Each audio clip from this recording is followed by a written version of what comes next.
So today I want to talk about the word biracial and the problem with the actual term of the word biracial. So the first thing that I want to say about it is that the original definition of biracial meant something very different. So how it is being used today, basically it's been co-opted. And not only has it been co opted and changed, but now you also have other groups of people trying to expand the definition of biracial to suit their narratives. So if you look at this definition here, originally biracial meant two different races coming together at like a gathering, like a public event. So, in other words, an event would have been considered biracial. It wasn't segregated. Both races could come to the event. Now, it changed when people started having children who were mixed race. And then the word began being used for those children instead. So now you have children who are of two different races, most notably black and white. You have those children being called biracial. Okay, so it's co opted. But then you turn around and now you have people saying, okay, I want to use this term for other groups. Okay, so not just black and white people. We want to use it for Asians, Latinos, black, white, Native Americans, any group where two ethnicities come together or two broad racial categories come together. Now we want to use this for this term. But a lot of people have a problem with that because originally the term just meant a gathering for black and white people. Then it was co-opted and used for the actual children of black and white people. Now you have these other groups trying to come in and say, okay, well, we'd like to be able to use this word too, or it means us too.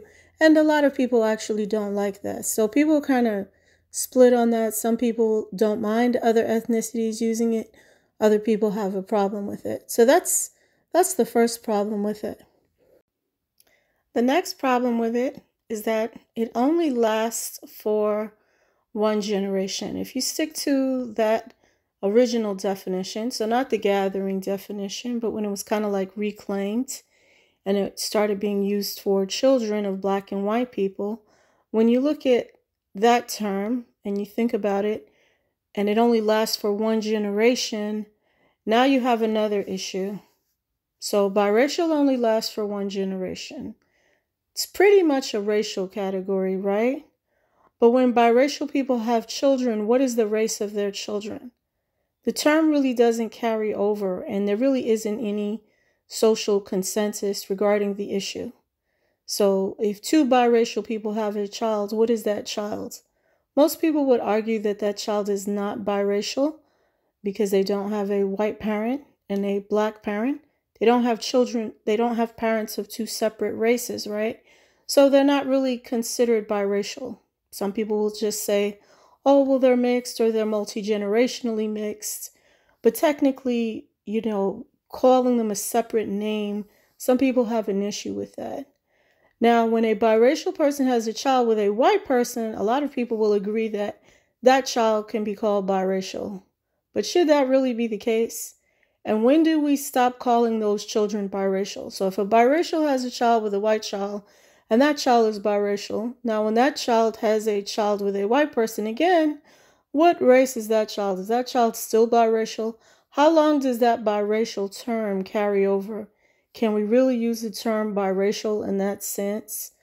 Another issue we have is biracial plus black. So when you have a biracial parent and a black parent, what term do we use for those children? Some people will argue multi-generationally mixed. A lot of the time, some people will say those children are black. It's a good question, right? Because not all black people are purely sub-Saharan African. Okay, they may be mixed already, even though it may be smaller amounts. It may be a substantial enough mix. The biracial parent may have very little sub-Saharan African DNA. And so you could, you know, technically come out with one person who's like very mixed, and then you could also have a biracial that's more near 50%, black person that's, purely sub-Saharan African DNA, and now you have a child that looks black. So there's no real guarantee with that definition either. Biracial plus black. What race are those children? Are they multi-generationally mixed? Because historically, people who were 75% were never considered mixed. So at the most, they'd be 3/4 sub-Saharan African, 1/4 European ancestry. Technically, that would not necessarily be considered mixed. So what happens is, what term do we use for those people? And there could also be a very high variation in the phenotypes of people who are 75%. The next category is biracial plus Latino. Now, Latinos, of course, can be of any race. Latino is an ethnicity, but, one of the more common phenotypes of Latino people is a multiracial type of phenotype. So if you have a biracial person and a Latino person who's mixed also, what race is that person? Are they just multiracial? Is that the word that people choose to use? One of the terms people use is Latino, because technically, according to the Census and Office of Management and Budget in the United States, anyone who is mixed with Latino is considered Latino. Why would that be? That is a good question. But that would be the consistent issue or consistent definition of what we're going by now. So anybody mixed with Latino is Latino. Okay? And if somebody is biracial and Latino, they may want to say that they are biracial. So, we have a question for that group. Then we come to biracial plus Asian. That's another set of question marks. Really, there really is no terminology for people who are half biracial and half Asian. So what kind of terminology could we use for that group? So pretty much it only lasts for one generation. And then when these persons have children, what really is the racial terminology for those children? How does society view them? A lot of the time, there really isn't any consistent terminology, and people complain about that. So one thing that I would say is that when you're biracial, part of the experience is you don't share the same race and identity as your parents, and then you turn around and you have children, and your children don't share the same race and ethnicity as you. So it's like an interesting and complex phenomenon, and we have to start thinking about adequate terminology for people who are biracial. So another one that I would like to talk about is, at times people like to kind of like make up terms, right? They'll say stuff like, I'm a second generation biracial, or we're, fourth generation biracials, or something like that. Sometimes people will accept that terminology. Other times people will say that is completely inaccurate. That is made up. That doesn't make any sense, because in order to be biracial, you have to have one parent of one race and one parent of another. And technically, people prefer the definition where it's one parent who's white and one parent who's black. When you start straying from that mix, you have a lot of people saying, well, that isn't really biracial, or I would use a different term, or... So to me, if once you start having those types of conversations, I would stick with the original definition and simply create new terminology for the new groups, and not try to encroach into definitions, because usually when something is defined a certain way, it's because there is a history or background to that term. So the social definition is always pretty consistent, one black and one white parent. And what happens is sometimes people feel a little bit racially insecure, because they'll say they're biracial and people say, well, you don't have a white parent, or you don't have a white and black parent, So that's not a good scenario. It has to be more consistent. It has to be a word where people it was created to encompass all of these groups. And the multiracial term is quite vague, in my personal opinion, but it is what it is. Some people have accepted its use, but the multiracial term, some people feel uncomfortable using that term. And it's something I'm going to talk about in a later point. But sometimes when you have this word biracial, you have people, when they try to change the definition a little bit or stretch the definition a little bit and kind of say, okay, well, this applies to me as well. You have a lot of people that they view them very negatively. Okay, you hear a lot of negative feedback, calling people wannabes, infiltrators, self-hating, trying to deny their Black ancestry. There's a lot of negative connotations, but what then would you call them? Okay, what would be the terminology for those people? So it's something that we want to think about. And then, another thing I like to point out is that a lot of the time when someone is a Black, white, biracial, they tend to marry, a person who's either white or Black. Upon occasion, they will marry someone who is like themselves. But you also have people kind of marrying other different groups. And one of the things I've noticed is that, since there's really no definition, it's not really a defined race, it prevents people from recognizing that they are a distinct race, right?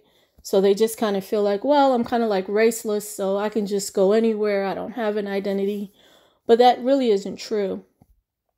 And I think the term biracial, because it's only for that one generation, it prevents the organization of mixed people, and it prevents them from creating a separate race.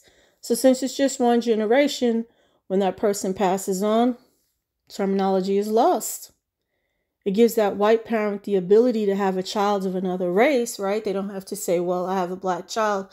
They can say my child is biracial. But once that person goes into adulthood, they're pretty much considered Black, or legally they're considered Black, even if, socially they may be considered mixed. This isn't good. You want people to feel like they have a genuine identity. And by making it just one generation and preventing them from having like a broader group that they can connect with, it prevents them from having that identity. So we use the term now multi-generationally mixed, along with biracial. So when biracial people have children with other biracial people, or sometimes with Black people, or quite possibly sometimes with a white person, we use the term multi-generationally mixed, right? But by doing that, we're creating almost like an invisible wedge between the biracial parent and their children. So we have like biracial people over here, and then we have like multi-generationally mixed over there. That really shouldn't be. It should just be one group. I have definitely heard that criticism. I do agree. However, because the experience is so different between someone who has a parent of two different races as it stands today in the United States, it's very difficult to now try to include the children of those people who really aren't going to share in that experience, right? Their experience is going to be different. If you have two mixed parents, it's not the same as having one parent who's white and one parent who's Black. So you're really creating like a wedge between the two groups because the experiences are so different, but it also prevents biracial people from seeing multi-generationally mixed people as the same race as them. So now they're looking at them differently. Like, well, they're really not our group, but they are. Okay. And you also have some people using the term multi-generationally mixed inappropriately. They're not actually descendants of biracial people, but sometimes people like to conflate terms. And that is also an issue, because if you're trying to create a group that's cohesive and you have people that are kind of like inappropriately grasping onto terms for whatever reason, it just creates an issue. So really, multi-generationally mixed people are the children of biracial people, or multiple sets of biracial people in a family. That's who they would be if, there aren't really many biracial people in the family and nobody knows who is mixed in their family. Technically the word light skin would be a better term. It would be a more appropriate term because you don't know anybody mixed, right? So you don't really have that culture. And if you don't have that culture and you don't grasp that culture, then what's the point of calling yourself that? So you really aren't even mixed anyway. You're really a light-skinned person. And that's very important to note the distinction, because if you're building a community of mixed people, you can't have mixed people and black people pushing together into the same community. Okay? And if you're going to do that, everybody's going to have to be in agreement on a lot of different issues. And that's going to be very difficult to try to wrangle two different racial groups into one racial category. So technically, if you really aren't mixed, you don't have mixed people in your family, they didn't have a mixed experience, you aren't the descendants of those mixed groups, then it would be a bad idea to call yourself mixed or multi-generationally mixed, because that would not necessarily be your identity. Your identity is not a mixed race person. Your identity is of a light-skinned black person. So it would be more appropriate to call yourself a light-skinned black person. I also want to say the multi-generationally mixed category is pretty broad. A lot of configurations. You can have people that are very, very fair skinned. You can have people that are darker. Often when people are darker, they will state that they are black. That's the same with biracials as well. Some biracials will take that stance. Sometimes fair-skinned biracials take that stance as well. There's no real consensus on that, but multi-generationally mixed people, usually I notice that when people look very mixed, that's when they are like, okay, I'm mixed. I can't really push the black term, I can't really push it too far because most people are telling me I'm not black. So, some people may feel uncomfortable. Others may want to argue for it or fight for it, but not everybody wants to do that. So a multi-generationally mixed person, mixed to a higher degree than the average black American, mixed race previously was defined as 5/8 or less, right? And about 3/8 European, right? And the reason I'm pointing this out is because you have a lot of people now saying, oh, well, black America is about 75%, and I'm 75%. We're all mixed. But that's actually pretty inaccurate. Overwhelming majority of black Americans, 7/8 or greater sub-Saharan African DNA. That means they have like one great-grandparent back somewhere, all together, that may be European. They don't know that person. It could have just been bits and pieces here and there of European DNA. And the problem is that they have identified as black. They see themselves as black. Most people view them as black. And so you don't want to try to change the definition of blackness to just include, people who are 75%, 50%. Now you got 82%. Like you can't do that. Okay. Either the person is mixed or they're black. Okay. And the definition, 5/8. Some people will even say 50%, one half. Some people will say only one half, that's their definition of what mixed race is. So that's a pretty consistent definition. 5/8 is legal. One half is probably a social definition, but either way, 3/4 was not ever really legally considered mixed. And what happens is when you try to include that, you have a lot of arguing over whether the entirety of the United States black community should be considered mixed. And that is a dangerous proposition because one group of people is very mixed, and then you're going to have a group of people identifying solely as black who are claiming that they're mixed too. So you don't want to confuse everybody. You just want to stick to the legal definitions, social consensus, and for the most part, any type of studies or measurements that would be performed on a larger pool of people will most likely be 7/8 or greater sub-Saharan African DNA. The measurements that were taken previously are pretty small, so you're saying 75%, but 75% for who? 300 people. That does not speak to the whole Black population in the United States. So there's another argument that comes up a lot with biracial people too, and that one is that biracial technically isn't a race, it's a status. Basically, you're just a Black person with a white parent. Anybody that's mixed with Black is Black. This is the one drop rule. We come in all shades, but hey, you guys need to accept that you are colorist, you're racist, you have privilege, you're pedestalized, you're fetishized, but you're also pretty much the objects of envy and scorn. This is kind of like the biracial hoax, right, within the Black community. It's not a race, it's just a status. It's just being born with some white parent, but you're basically just a Black person. What happens with that is that it is a race, okay?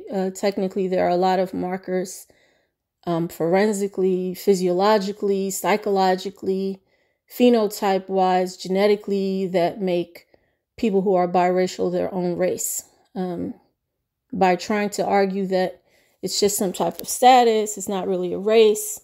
I get it because the term itself is problematic, but at the same time, you do recognize that when you mix two groups that are so far apart, like white and Black, you are coming up with a group that is distinctly unique, and it is not similar in any way to the other group. So when you have biracial people and they start organizing, usually they organize regarding common experience and lineage. Their appearance, right, when you look at them, kind of stands out to a lot of people, but I would argue that it's secondary to their identity, right? In the Black community, a lot of the time when they look at biracial people, they're only thinking about their identity, but technically they should be thinking about their experiences, their lineage, their ethnicity. That's what they should be thinking about instead of just looking at how they look.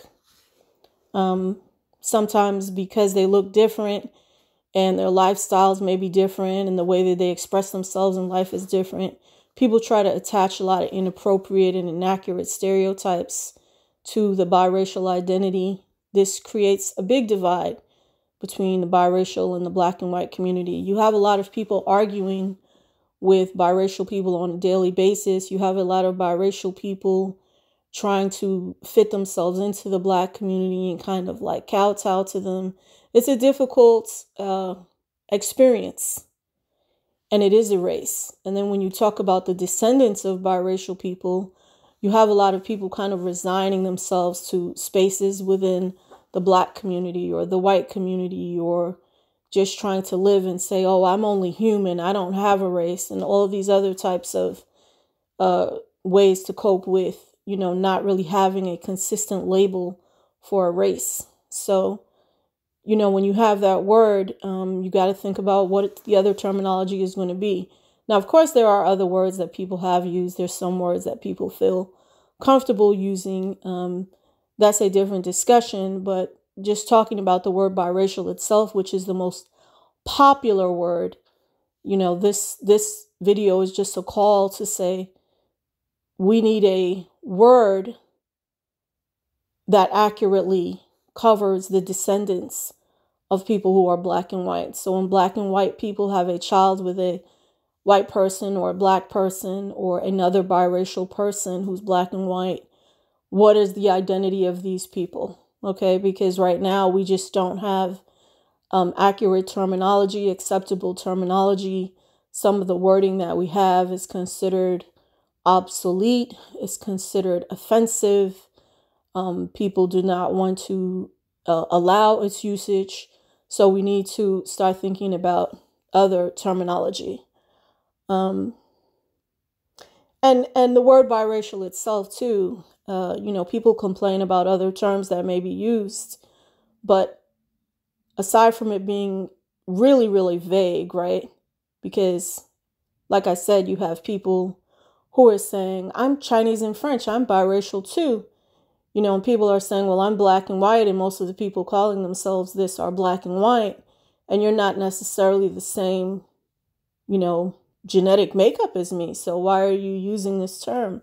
The word, aside from it being super vague, it could be considered pejorative, right? Because it makes it as if like you're just a race, you're just a combination of two different races.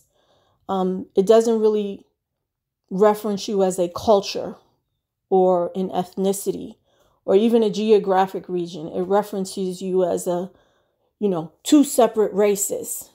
And, that's not a good connotation. It's kind of similar to half caste, right? Where you're viewed as like somehow a lesser caste or part of one caste and a half of another caste, like these are not positive terms.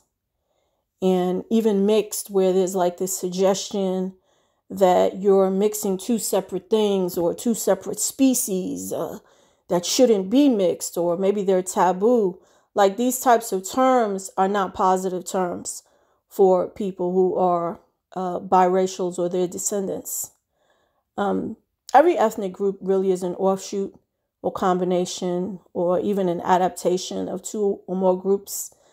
So to have this type of terminology, and we're already, year 2023, it's like we need to think about what are the ethnic terms that we could be using for black, white people. And there have been a lot of words proposed. And for those of you that are watching this video, I'd like for you to take a moment to comment. What are some of the words that you propose? What are some of the words that you feel are best suited? Please upvote comments that you feel have been very helpful. And I also want to point out again, just peek at this little chart here. What would you call people who are biracial plus biracial, biracial plus white, biracial plus black, biracial plus Latino, biracial plus Asian? Like, what would you call the descendants of those people? And if there's anything that I missed, you can add it in. And any kind of comments that you have, please leave it in the comments below. And thank you for watching this video. Please like, share, and subscribe.